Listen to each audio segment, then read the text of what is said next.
The Cold War by Blake and Andrew. We first had introduced the Marshall Plan. This kind of plan offered huge sums to enable the economies of Europe to rebuild after World War II.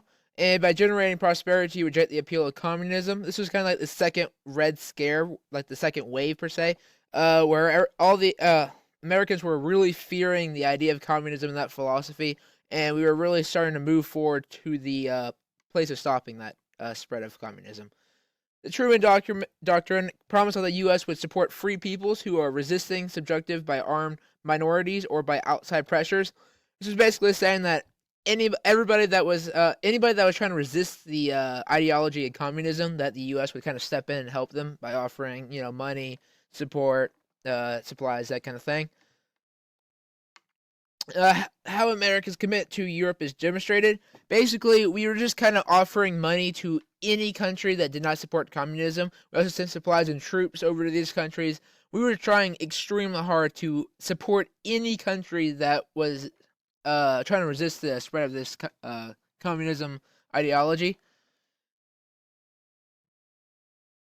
Communism in China, this is kind of where it first began, per se. There's a big Chinese revolution in 1949. The Chinese Communist Mao Zedong created the People's Republic of China. This is where we saw the big influx of communism, and we really feel like the domino effect kind of in this period, how it might just kind of topple over, and country after country and country will be switch over to the communist philosophy. The Korean War. After World War II, U.S. and Soviet forces go to Korea and disarm Japanese station there. The Allies divide Korea at the 38th parallel, what we know now as North Korea and South Korea. It kind of this Korean War just kind of brings this Cold War into Asia, and the Korean War ends in 1953 with kind of boundaries the same as they were, as same as they are today, like North Korea and South Korea. And the fun fact, the Korean War actually never really did kind of finish, and more of just kind of ceasefire. It was kind of like a ceasefire, and technically they're still at war with each other.